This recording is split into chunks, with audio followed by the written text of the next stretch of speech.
Assalamualaikum warahmatullahi wabarakatuh. Alhamdulillahirabbil alamin. Assalatu wassalamu ala asrofil anbiya'i wal mursalin wa ala alihi wa sahbihi rasulillahi ajmain. Amma ba'du. Salawat beserta salam kita curahkan kepada Nabi besar, yakni Nabi Muhammad SAW, yang telah merubah zaman dari zaman kegelapan jahiliyah hingga zaman yang terang benderang seperti yang kita rasakan pada saat sekarang ini. Baiklah, saya tidak akan memperpanjang mukadimah. Langsung saja pada acara inti. Sebelumnya, perkenalkan, nama saya Rahayu Anggun Eka Rizky dan kedua rekan saya ada Nabila Putri Yusfira dan Yoga Mulia Ramadan. Langsung saja untuk presentasi yang akan disampaikan oleh Yoga Mulia Ramadan. Kepada Yoga, disilahkan.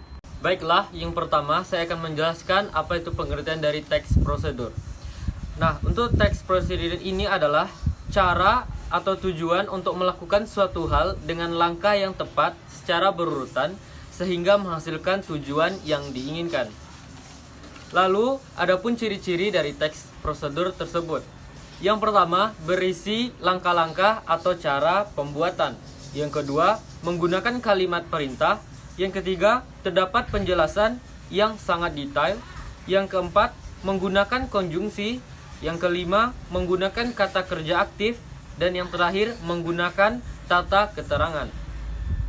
Adapun tujuan dari pembuatan teks prosedur ini, yaitu untuk memudahkan pembaca maupun mendengar agar dapat mengikuti langkah atau perintah dari isi teks yang bertujuan akhirnya bisa sesuai keinginan pembaca maupun pendengar. Kemudian untuk jenis-jenis teks prosedur. Jenis-jenis teks prosedur terbagi menjadi tiga. Yang pertama, teks prosedur sederhana. Yang kedua, teks prosedur kompleks. Dan yang ketiga, teks prosedur protokol. Selanjutnya untuk kaidah kebahasaan. Yang pertama, kalimat imperatif atau kalimat yang mengandung perintah.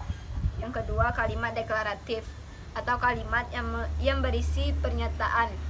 Yang ketiga, kalimat interrogatif, kalimat yang berisi pertanyaan. Kemudian konjungsi temporal atau merupakan kata penghubung.